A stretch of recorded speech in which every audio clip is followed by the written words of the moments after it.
At 6 o'clock, we got East Carolina, who's 2-1, traveling to Liberty, who's 3-0. Liberty was favored by 6 points on ESPN+. Jake Garcia has gone 66 of 102, thrown for 817 yards, 5 touchdowns, 8 interceptions.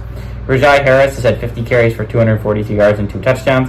And Anthony Smith has gone 15 catches for 212 yards and a touchdown. Caden Salter has gone 47 of 71, thrown for 726 yards, 3 touchdowns, 0 interceptions.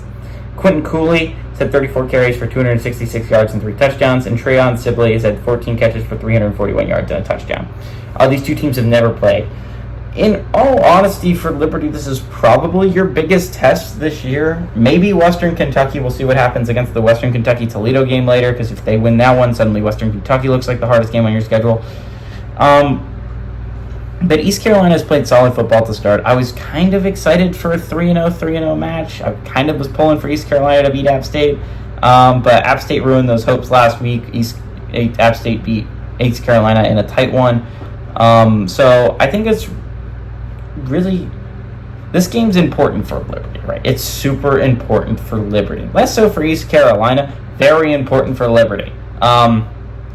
Liberty doesn't have that Power 4 team they're going to play, right? They just don't. They don't have that on their resume. Just don't have it. So they're not going to get it either. This is arguably their best out of conference win they're going to pick up this year. And Liberty got a big win against UTEP last week, which kind of helped us forget about their close call with New Mexico State, which doesn't look to be a great Conference USA team this year. But Liberty's of the group of 5 teams. If it was last year, I would be like, okay, yeah, Liberty's probably going to run away with this, right? Because again, heading into late in the season, there was only 2 group of 5 teams we were consistently talking about: it's Liberty and Air Force. And Air Force lost week 8 or week 9 or something like that. So yeah, it was Liberty talked about for the vast majority of the time there, right? And so it was like, yeah, Liberty probably had the inside track there to make the playoffs last year if that was a 12-team playoff. And they would have.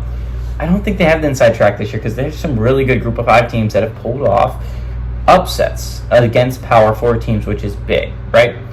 Last year you had really the Mountain West to contend with, and maybe the American to an extent, with Tulane only having a 1-loss team. But this year you have all 4 other conferences really to contend with. Maybe the Sun Belt not to an extent, but I would say Memphis for the American, UNLV and Boise State for the Mountain West, and screw it, Toledo and Northern Illinois for the MAC are both higher on the list of teams that we would like to let into the playoff spot for the group of 5 than Liberty is. That's simply because they've been on the road and either have won against a Power 4 team or been competitive against a Power 4 team. Liberty just doesn't have that on their resume, and they're not going to pick it up.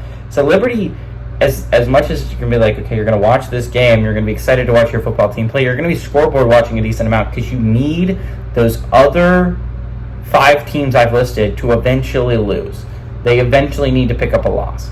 And that's big if you're Liberty. You're going to need that to happen if you want to make a significant run for this playoff spot. So I like Liberty to win here. I think Liberty's the better football team here. I think East Carolina has made, and Garcia has made too many mistakes for me to pick them. But I think Liberty is an interesting team to watch try and make a playoff resume because I just don't think they have the games there, and they're going to need a lot of things to go their way. Give me Liberty to win and cover at home, though.